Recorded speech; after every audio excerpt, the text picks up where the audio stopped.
Você que está nos vendo também pela internet, quero te dizer que a Yard Church ama vocês. Hoje nós temos a consciência de que nós temos ovelhas espalhadas pelo mundo todo. E nós queremos chegar aonde você está. Deus abençoe a todos. Eu queria começar lendo com vocês a palavra de Deus. Está lá na segunda carta de Paulo aos Tessalonicenses, capítulo 2, versos 1 a 12. O tema da mensagem de hoje: como esperar pela volta do Senhor. Irmãos, no que diz respeito à vinda do nosso Senhor Jesus Cristo e à nossa reunião com Ele, nós vos exortamos a que não vos demovais da vossa mente com facilidade, nem vos perturbeis, quer por espírito, quer por carta, quer por epístola, como se procedesse de nós, supondo tenha chegado o dia do Senhor. Ninguém de modo algum vos engane, porque isto não acontecerá, sem que primeiro venha a apostasia e seja revelado o homem da iniquidade, o filho da perdição, o qual se opõe e se levanta contra tudo que se chama Deus ou é objeto de culto, a ponto de assentar-se no santuário de Deus, ostentando-se como se fosse o próprio Deus. Não vos recordais de que ainda convosco eu costumava dizer-vos essas coisas? E agora sabeis o que o detém, para que ele seja revelado somente em ocasião própria. Com efeito, o mistério da iniquidade já opera, e aguarda somente que seja afastado aquele que agora o detém. Então será de fato revelado o iníquo, a quem o Senhor Jesus matará com o sopro de sua boca e o destruirá pela manifestação da sua vinda. Ora, o aparecimento do iníquo é segundo a eficácia de Satanás, com todo poder e sinais e prodígios de mentira e com todo engano de injustiça aos que perecem, porque não acolheram o amor da verdade para serem salvos. É por esse motivo, pois, que Deus lhes manda a operação do erro para darem crédito à mentira, a fim de serem julgados todos quantos não deram crédito à verdade. Antes, pelo contrário, deleitaram-se com injustiça. Graças a Deus. Queridos, o mundo inteiro está atônito, estupefato com aquilo que estamos experimentando. Essa é uma crise global, crise de ordem de saúde, com esta pandemia que não acaba. Agora os países da Europa estão novamente fechando portas por conta desta dificuldade de lidar com esse vírus, crises na natureza, incêndios espalhados pelo mundo inteiro, na Europa, nos Estados Unidos, no Brasil, crise de ordem política, crise de ordem moral, guerras e rumores de guerra. Estamos vendo guerras em todos os lugares, na Líbia, na Síria, no Iêmen. Estamos vendo guerras, meus queridos, guerras étnicas, guerras religiosas. Estamos vendo o ódio proliferando e o mundo está estupefato. A verdade é que a grande maioria da população mundial não faz a mínima ideia do que esteja acontecendo. Nós que lemos a palavra e entendemos a palavra, nós temos uma responsabilidade muito grande. Por quê? Porque nós somos o farol para apontar a direção. Nós somos o médico, os médicos que conhecem a cura. Nós somos os guardiões da verdade, que percebe por onde está entrando a mentira e as falácias do inimigo. Então eu quero hoje dizer para vocês que nós não podemos assumir uma atitude escapista diante da volta de Jesus, porque é óbvio que os sinais estão todos aí. Mas eu encontro pessoas que falam comigo pela internet todos os dias, dizendo: pastor, será que eu devo pensar em ir para a faculdade? Será que eu devo pensar em casar, em ter filhos? E pessoas estão querendo abrir mão da vida para esperar a volta de Jesus, ou seja, a igreja que deve assumir uma posição de ser o arauto da verdade, os profetas da verdade que explicam e avisam para o mundo as coisas que virão. Muita gente está querendo fugir da raia, está querendo fugir da vida, acreditando que desta maneira estarão glorificando a Deus. A palavra que Deus me deu hoje para compartilhar com vocês é a palavra que diz como nós devemos esperar pelo Senhor. Quais são as atitudes que Ele espera da sua igreja enquanto Ele não volta. E é sobre isso que eu vou falar hoje com vocês. E eu vou falar para vocês de 4 atitudes que todos nós devemos ter enquanto aguardamos a vinda do Senhor. Amém? Quantos querem ouvir essa palavra e tomar posse e mudar o comportamento? A primeira atitude que o apóstolo Paulo apresenta é: não vos demovais da vossa mente. Este verbo demover-se no grego é saleo, que significa um movimento produzido pelos ventos, significa sacudir, significa uma tempestade de ondas, agitar, causar agitação, perturbar alguém. Portanto, o que o apóstolo Paulo está dizendo é: não fiquem ansiosos, não fiquem perturbados, não fiquem com uma atitude de quem não tem confiança de que o nosso Deus é Senhor de todas as coisas. Amém? Porque pessoas que agem dessa maneira perdem a noção da urgência do tempo que nós vivemos. Nós temos um papel muito importante, queridos. Fiquem em paz. Deus é Senhor. Nada acontece na sua vida sem que Deus permita. Não cai um fio da tua cabeça, do cabelo da sua cabeça, sem que Deus permita. Enquanto a igreja estiver na terra, ela tem um chamamento. Nós temos que ter a serenidade, nós temos que ter a firmeza, nós temos que ter a coragem, porque Deus está chamando a sua igreja para ser o arauto neste tempo em que estamos vivendo. Não é hora de você se apavorar como os demais, como aqueles que não têm Deus, como aqueles que não confiam que há um Deus no céu que cuida de nós. Então, não vos demovais. E o apóstolo Paulo, quando escreve sobre isso, ele ainda coloca ali uma circunstância pontual, cotidiana dos seus dias, que não tem nada a ver conosco, mas nós temos as nossas. Por exemplo, ele diz: não vos demovais, quer por espírito, quer por palavra, quer por epístola, cartas. Em outras palavras, algumas pessoas estavam dizendo que Jesus já tinha voltado e eles tinham ficado. Então o povo estava desesperado.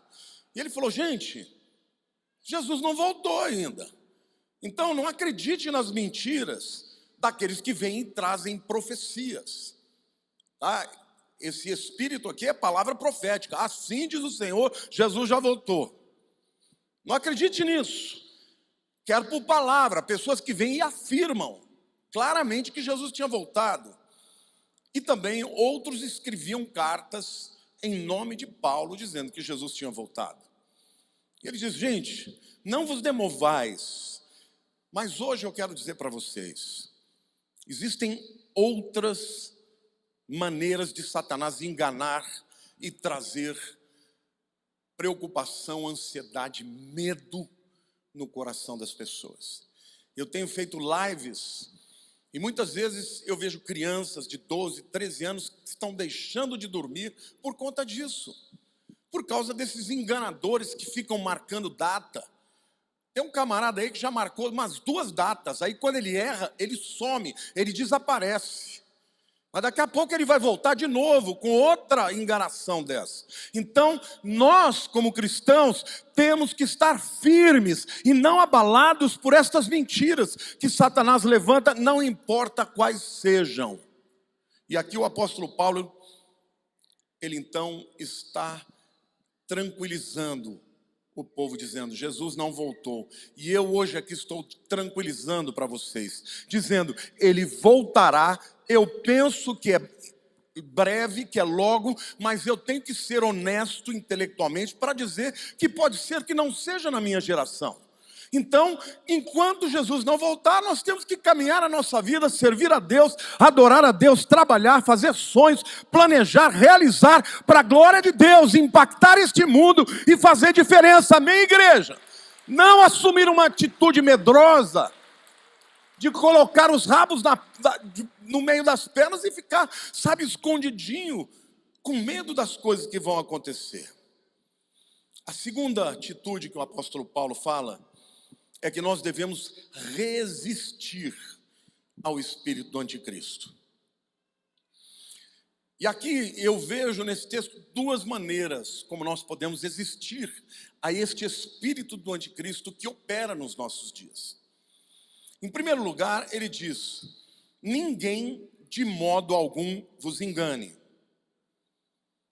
Ou seja, o inimigo consegue se valer de estratégias diferentes para enganar. Ele está dizendo: olha, não se deixe enganar por ninguém, por nenhum modo.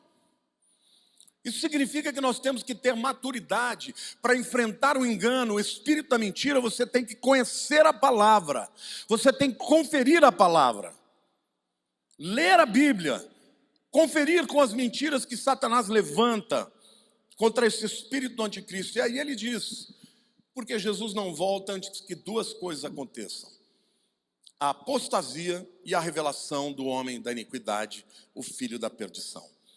A apostasia está acontecendo de maneira larga.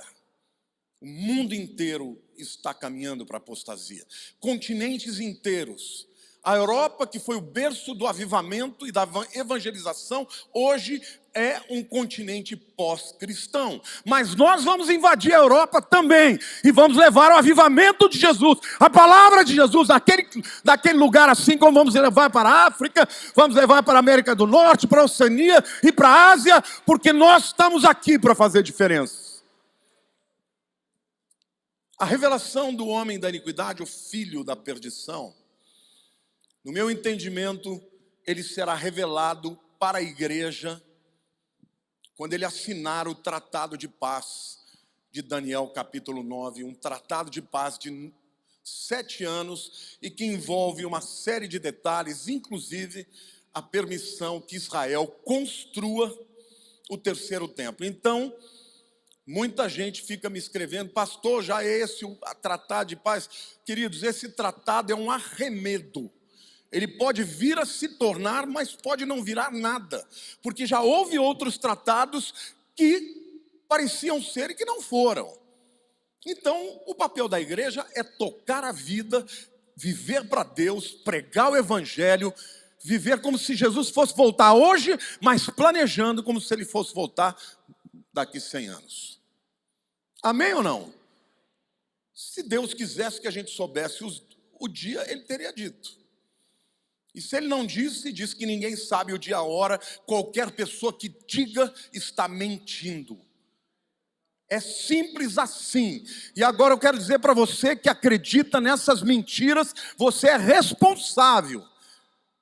Pessoas que acabam entrando para seitas mentirosas, para pessoas que não têm nenhum preparo e que vêm com mentiras, marcando data, e depois se escondem como se tivesse tudo normal. Se você continua acreditando nessas coisas, você é responsável por isso. Amém? 2 Tessalonicenses 2, 3 e 4, Paulo diz: ninguém de modo algum vos engane, porque isso não acontecerá sem que primeiro venha a apostasia e seja revelado o homem da iniquidade, o filho da perdição, o qual se opõe e se levanta contra tudo que se chama Deus ou é objeto de culto, a ponto de assentar-se no santuário de Deus, ostentando-se como se fosse o próprio Deus. E aqui eu quero deixar claro: aqueles que acreditam na teoria preterista e acreditam que isso já aconteceu com Nero, eu quero dizer que Nero nunca entrou nos Santos dos Santos em Jerusalém, e Nero morreu no ano 68, e o livro de Apocalipse foi escrito no ano de 95. Então, tudo aquilo que Apocalipse fala aponta para o futuro e não para o passado. Então, ainda não aconteceu e, portanto, nós sabemos que o terceiro templo tem que ser construído para que o anticristo entre nos Santos dos Santos e possa profanar o templo, a exemplo do que fez Antíoco Epifânio no 2º século antes de Cristo. Mas nós também podemos resistir ao espírito do anticristo fazendo oposição à sua atuação. 2 Tessalonicenses 2, 7, 8 diz assim: com efeito, o mistério da iniquidade já opera, e aguarda somente que seja afastado aquele que agora o detém. Então será de fato revelado o iníquo, a quem o Senhor Jesus matará com o sopro da sua boca e o destruirá pela manifestação da sua vinda. Então, a igreja deve resistir ao anticristo, se opondo à sua atuação espiritual maligna na nossa sociedade. E aqui a Bíblia diz que o espírito, a influência, o mistério do anticristo já opera nesses dias, tá bom? Quantos de vocês já perceberam a influência maligna na sociedade dos nossos dias? Quantos de vocês já perceberam um viés contrário, um ódio visceral contra tudo que é da palavra de Deus, da visão judaico-cristã? Quantos de vocês já viram? Isso é uma coisa hoje generalizada. O discurso hegemônico está em qualquer lugar deste planeta. Isso não é por acaso. As barreiras das nações foram destruídas. Hoje o mundo inteiro tem o mesmo discurso, e o discurso é contra Deus, e esse discurso contra Deus é o espírito do anticristo. Então a igreja, ela tem o chamado de resistir. Filosoficamente, queridos, a explicação é que hoje nós vivemos a pós-modernidade. O que é a pós-modernidade? O pós-modernismo é um movimento filosófico que veio romper com todos os demais. O pós-modernismo afirma como premissa básica que não existe verdade absoluta. Ora, se não existe uma verdade absoluta, a Bíblia não é a palavra de Deus. E se não existe uma verdade absoluta, todos os padrões espirituais, éticos, morais da Bíblia podem ser rasgados. E é por isso então que você percebe esse viés no mainstream, na mídia, na grande mídia, tentando ridicularizar os crentes. E eu fico triste quando pastores entram nesse esquema e começam a aceitar esta mentira, ao invés de lutar pela verdade, contra a mentira de Satanás. Mas Deus tem um remanescente, e esse remanescente é forte, é poderoso, é convicto, e vai resistir ao espírito do anticristo, porque esse é o chamado da igreja.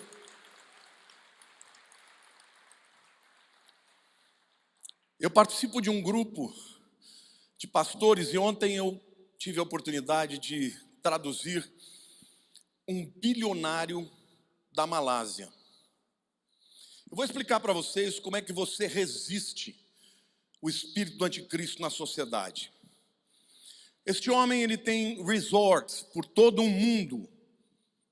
Ele é bilionário.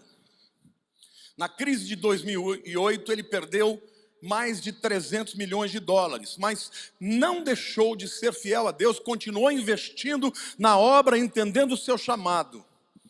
E no meio da crise, Deus chama para que ele invista no Timor-Leste.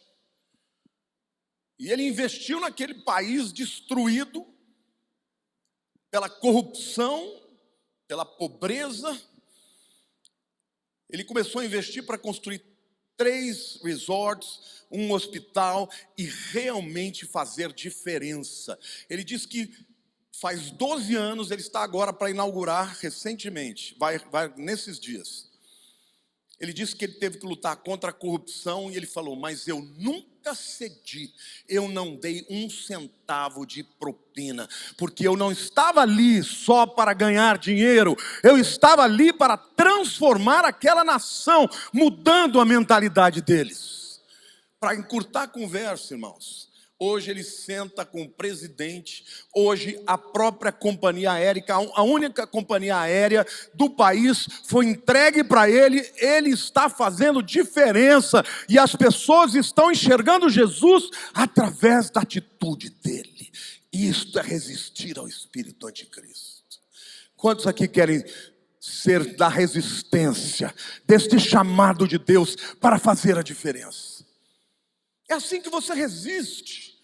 Você resiste fazendo diferença, sendo diferente, lutando pela verdade, acreditando que ainda que o caminho seja mais longo, vai valer a pena lá na frente, amém? Então, para aqueles que acreditam na pós-modernidade, a pós-modernidade será destruída como todas as demais filosofias humanas, porque passarão os céus e a terra, mas as minhas palavras permanecerão. Então a igreja entende, você tem os decretos de Deus na sua Bíblia e você pode usá-las na sua boca, porque se você fizer isso, Deus vai te levantar, porque Ele vai levantar o seu exército nos lugares mais altos, enquanto não chegar a hora, nós vamos impedir o avanço do anticristo. Porque o que o texto está dizendo é isso. Ele não se manifestou ainda, porque ele só vai se manifestar quando aquele que o detém seja retirado. É a igreja. Então quero dizer para você hoje aqui, não fica com o rabo no meio das pernas não. Existe uma autoridade extraordinária no teu coração, na palavra de Deus. Enquanto a igreja não sair da terra, ele não se levanta. Amém? Você pode aplaudir o Senhor, você pode dizer eu creio.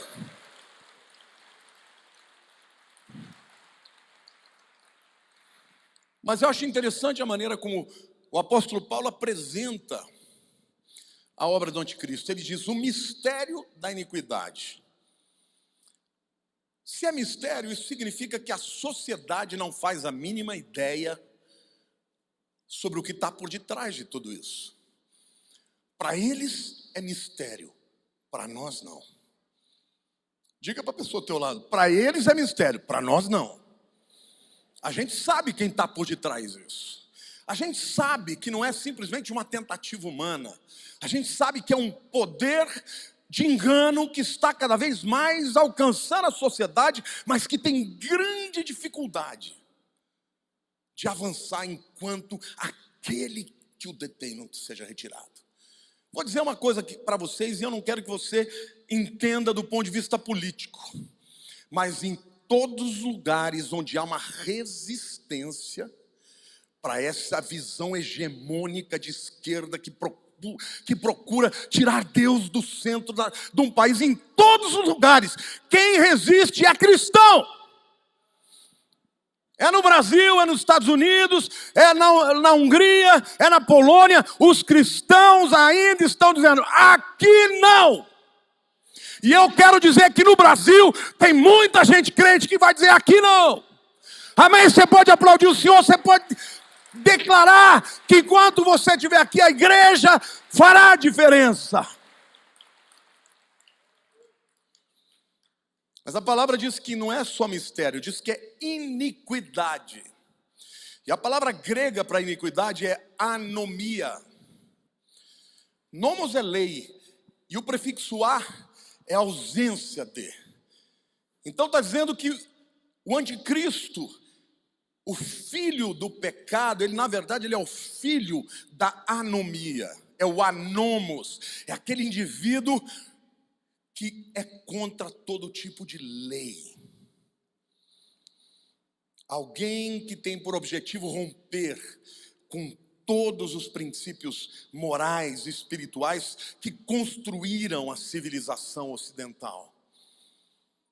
Nessa visão pós-moderna, tudo isso tem que morrer e tem que acabar, e uma nova ordem, com novas leis, que na verdade são a ausência de leis, vai reinar um dia, e vai reinar, mas enquanto nós estivermos aqui, não vai reinar.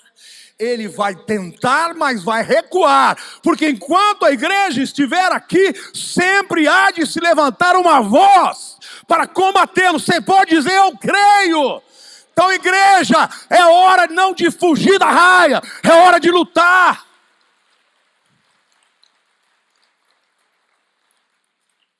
Essa semana eu estava ouvindo o Rodrigo Constantino, que é um economista, que eu tive a oportunidade de conhecê-lo, um cara muito inteligente, muito preparado, se dizia agnóstico, e ele falou para mim, ele falou: não consigo mais dizer que eu sou agnóstico. Pensa num cara culto, um cara que lê de tudo. Ele falou assim: tem coisas que você tem que entender, que existe um Deus. E nesse dia que eu estava ouvindo, essa semana, ele fala, eu vou abrir aspas, ele diz: nas comunidades onde falta a presença dos pais, os garotos só têm duas figuras que vão determinar os seus destinos: ou é o traficante ou é o pastor. Olha só, gente, é um camarada que não é evangélico, não é cristão, ele ainda nem se denomina nada disso. Mas ele faz essa observação: num lugar onde só existe violência, onde existe o afastamento da figura paterna, trazendo, a verdade, ensinamentos claros sobre a vida, sobre o certo e errado, o jovem que está lá, ele só tem duas figuras de autoridade: ou é o traficante, ou é o pastor. E aí ele diz assim: por isso eu não consigo entender.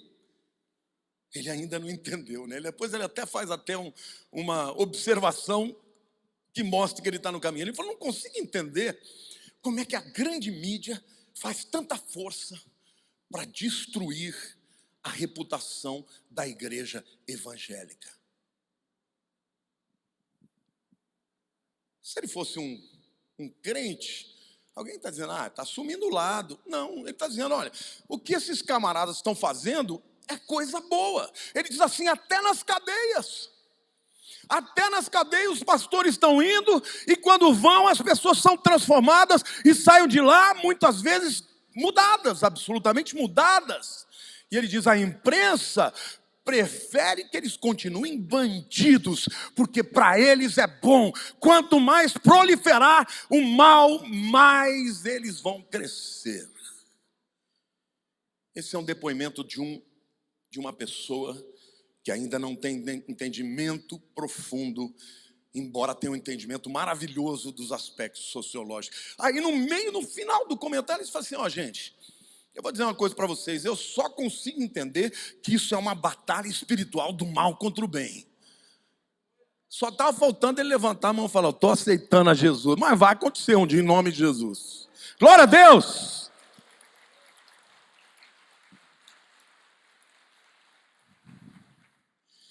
A atuação que está por detrás desta malignidade é o que a Bíblia chama de mistério da iniquidade. Mas nós temos que nos opor a isso. É que o apóstolo Paulo está dizendo que a oposição será feita até um tempo determinado. Quando aquele que se opõe a ele for retirado, ele vai se levantar com tudo. Ou seja, o tempo da igreja na terra tem prazo de validade. E eu acho que está muito mais perto do que a gente imagina. Mas a mesma palavra que diz que nós temos um prazo de validade, diz que enquanto nós estivermos aqui, ele não pode se levantar. Repita isso comigo: enquanto eu estiver aqui, enquanto eu tiver voz, enquanto eu tiver influência, ele não se levantará. E querido, quando você é movido pelo Espírito Santo, quando você é movido por uma convicção, mas nem que te matem, você para de falar. E é isto que o anticristo não tem. Ele não tem um povo apaixonado e empoderado pelo Espírito Santo. Amém, igreja? Então dá uma salva de palmas aí, dá um glória a Deus. Dá um glória a Deus, dá um grito de júbilo. Você não é qualquer um. Você é resistência. E saiba você que a resistência sempre foi fundamental. Na Segunda Grande Guerra, quem derrubou Hitler não foram os grandes líderes, foi a resistência que foi minando aquela visão maligna. Deus levanta pessoas com convicções que são capazes de dar a própria vida para se levantar contra algo que se levanta de maneira terrível, maligna. E a igreja como um todo é a resistência. Então, que atitude nós temos que ter? Resistir. Não se cale quando você ouvir besteira a respeito do seu Deus. Se posicione, porque é incrível como aqueles que estão servindo ao maligno têm coragem de falar, de agredir, e os crentes ficam todos escondidos. Levanta a cabeça, meu filho, você é profeta, e dentro de você habita o Espírito Santo de Deus. A igreja tem chamado de resistir. Amém? E há um poder na vida da igreja.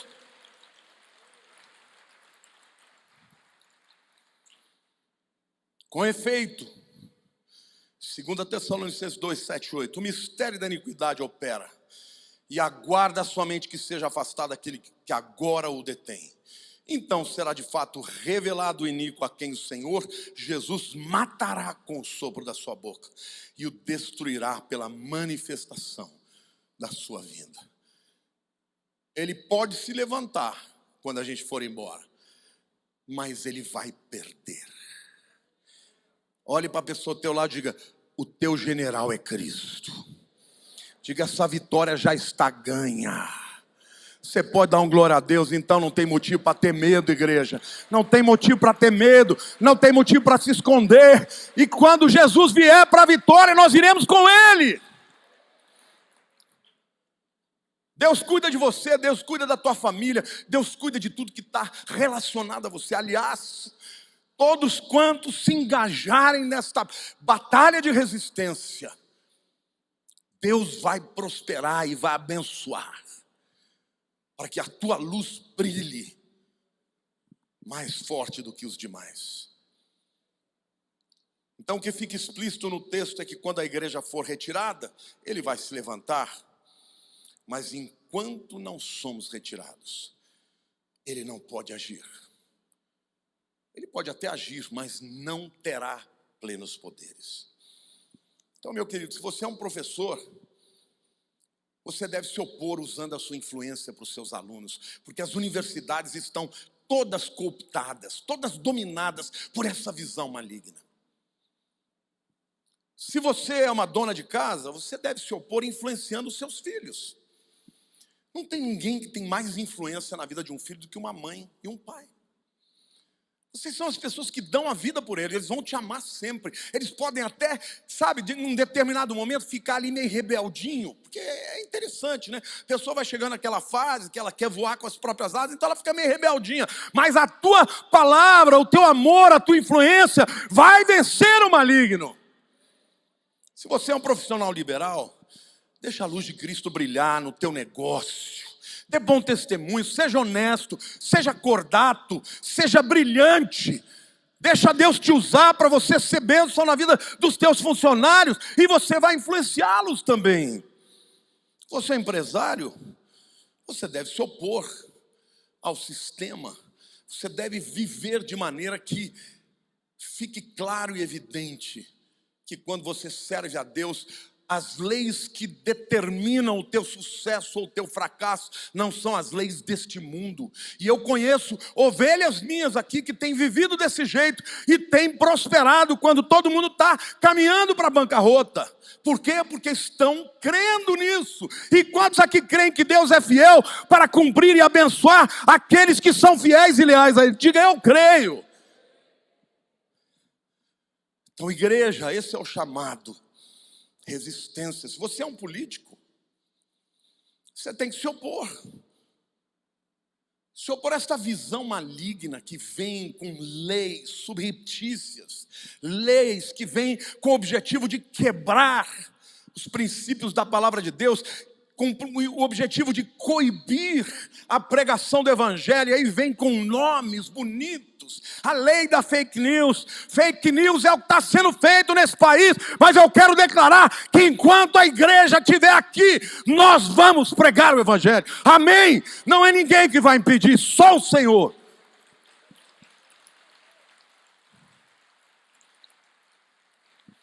A Bíblia é um livro extraordinário.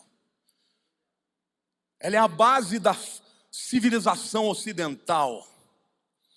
Satanás quer destruir tudo aquilo que a Bíblia construiu, mas enquanto a igreja estiver aqui, ele não vai conseguir.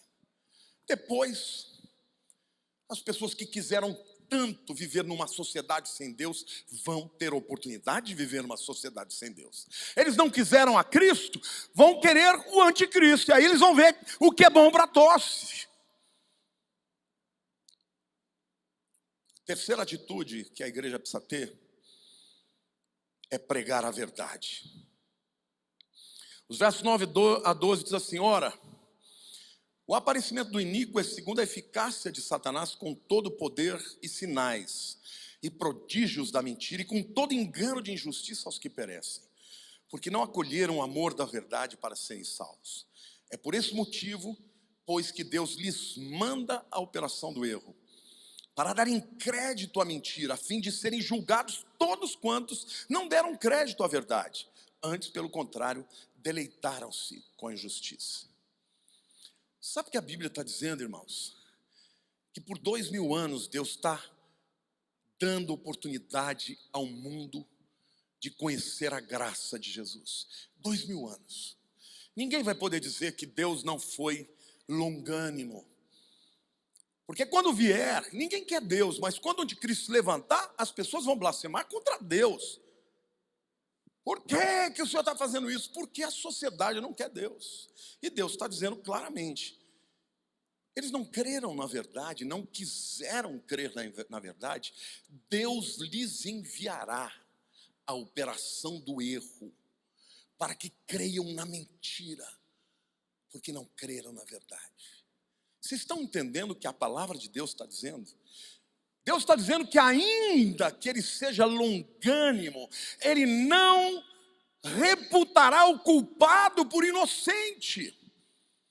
Então as pessoas que escolheram não seguir a Deus vão crer na mentira. Aliás, já estão crendo. Elas podem não estar crendo ainda na pessoa do anticristo, mas já estão crendo no seu sistema. Elas estão lutando por isso, lutando com todas as suas forças, para tirar Deus da escola, tirar Deus da família, tirar Deus da repartição pública, tirar Deus da internet, da comunicação. Eles estão fazendo de tudo. E quando a igreja subir, não serão eles que tirarão, será o Senhor que retirará a sua igreja da terra. Quando o Senhor fizer, o que vai sobrar nessa terra é um tempo de grande tribulação, como nunca houve no mundo inteiro. Por isso, meu querido, que o chamado da igreja não é bater boca, o chamado da igreja não é entrar em disputa, o chamado da igreja é brilhar a luz de Cristo. Ame o seu próximo, ama seu inimigo, bota a brasa viva na cabeça dele, continua pregando, mas não se esconda, abra a tua boca, deixa Deus te usar. Amém, igreja? Porque muitos vão ser salvos até na última hora. Quantos aqui creem? Talvez aquela pessoa na tua família que você fala: isso é impossível. Nada é impossível para o Espírito Santo. Ninguém resiste ao Espírito Santo. Deixa Deus te usar, deixa a luz de Jesus brilhar na tua vida, que o Espírito Santo vai trazer uma grande colheita antes da volta do Senhor. Amém? A última atitude que o Senhor espera de nós enquanto aguardamos a sua vinda é viver uma vida de gratidão. Os versos 13 e 14 dizem o seguinte: entretanto, devemos sempre dar graças a Deus por vós, irmãos amados, pelo Senhor, porque Deus vos escolheu desde o princípio para a salvação, pela santificação do Espírito e fé na verdade, para o que também vos chamou mediante o nosso Evangelho, para alcançardes a glória de nosso Senhor. Paulo está dizendo: vivam dando sempre graças, sejam alegres. Está todo mundo desesperado? Se você ficar desesperado igual, eles vão dizer: mas que Deus é esse, que não consegue nem mudar o comportamento deles? Começa a rir, começa a alegrar. Está passando luta, levanta a mão para o céu e fala: eu sei que vai passar, eu sei que eu tenho um Deus que cuida de mim, eu sei que é um Deus que permite que eu caia, mas Ele me levanta, eu não estou sozinho, Ele prometeu que Ele estaria comigo todos os dias até a consumação dos séculos. Amém, igreja? Gratidão, louve a Deus, seja bom, seja amoroso, preocupe-se com os outros, faça a obra de Deus. Sabe, quando a Lia contou ali, eu estava sentado ali, que pessoas de madrugada vêm aqui, eu até chorei. Sabe por quê? Porque a coisa mais triste é você perder a dignidade, de você não ser capaz de alimentar os seus filhos, a tua família. Mas, por outro lado, eu falei: Senhor, obrigado, porque eles vêm aqui, eles sabem que esta é uma igreja e que nós não queremos nada deles, a não ser que eles abram o coração para um Deus que os ama e que se importa com eles. Amém, igreja? Então a igreja tem que estar sensível e amar de fato. Vamos invadir as trevas, vamos amar, porque o amor quebra todas as barreiras. Vamos amar, vamos fazer a obra.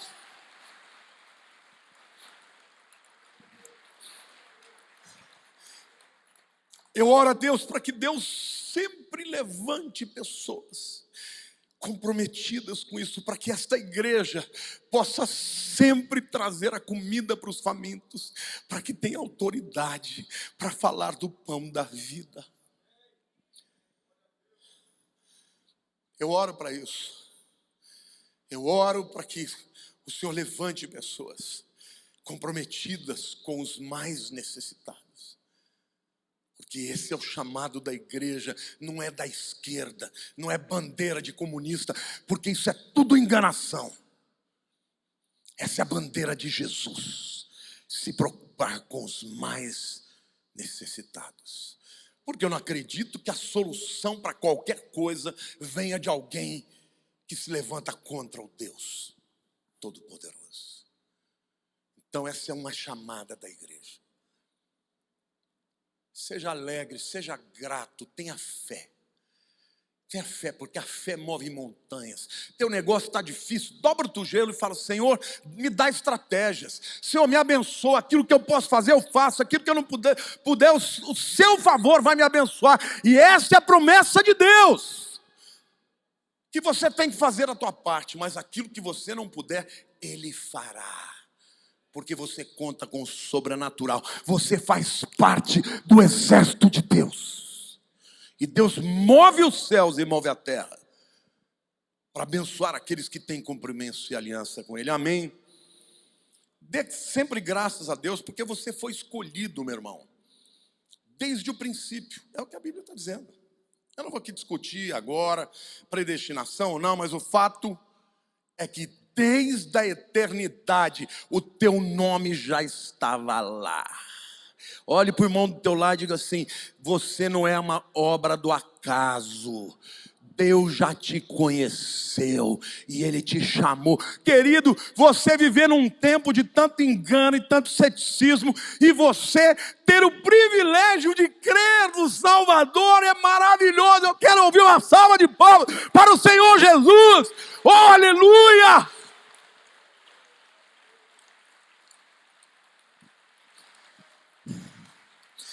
A minha infância inteira eu ouvi as pessoas dizendo: esse menino não vai dar certo.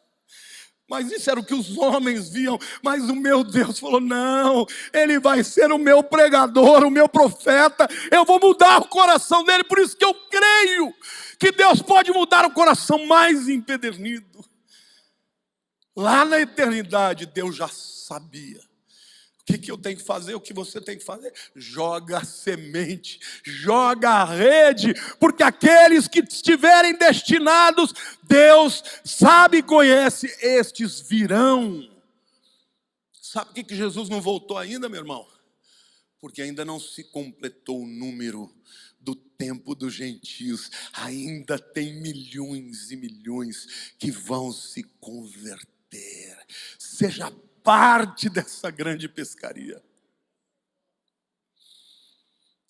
Damos graças a Deus pela presença do Espírito Santo, que nos dá fé, nos santifica, que nos ajuda a vencer Satanás, as tentações, as amarras, que habita em nós o Consolador, que nos traz de volta a esperança. A Bíblia diz que de tudo na vida, tudo vai passar, menos 3 coisas: a fé, a esperança e o amor. É o Espírito Santo quem faz essas coisas na minha vida. Amém, igreja?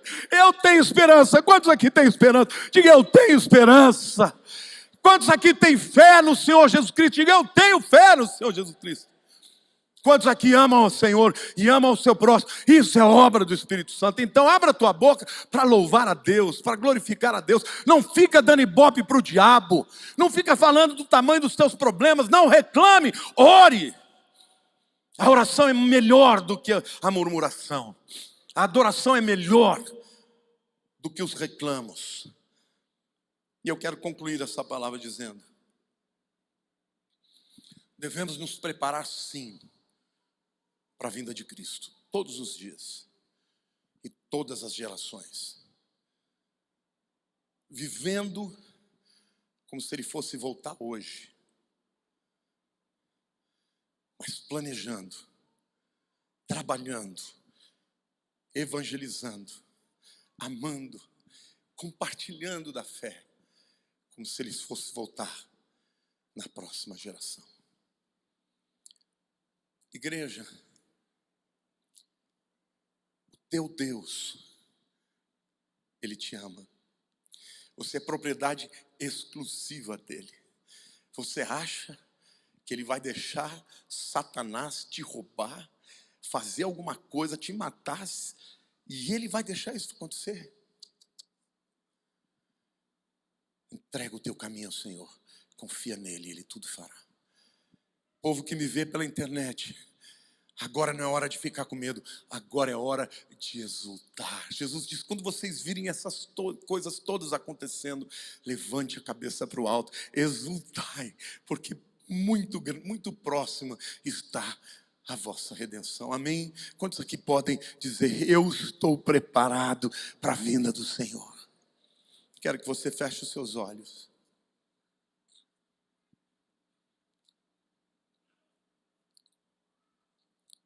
Primeiro eu quero falar com você, meu querido, que está tanto presencialmente quanto na internet. Se você não entregar a sua vida para Cristo, é muito sério isso. Um dia você vai crer em toda a mentira que Satanás vai estabelecer nesse mundo. Então é simples assim. Ou você hoje diz: Senhor, eu sou pecador e eu preciso de Ti, mas eu quero entregar a minha vida, o leme do meu barco, o meu coração, a chave do meu coração para Ti. Eu quero Te confessar como Senhor da minha vida e meu Salvador, porque eu quero fazer parte da igreja que vai subir no dia do arrebatamento. Então você que está me vendo pela internet, tem um QR Code aí. Você pode acessar e dizer: eu estou entregando a minha vida para Jesus. E tem milhares de pessoas fazendo isso. Todos os dias pessoas me falam isso. Você tem essa oportunidade agora. Se você tem dúvida, não fique em dúvida. Tome essa decisão.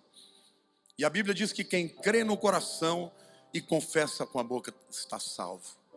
Mas se houver alguém aqui também, eu quero orar com você e por você.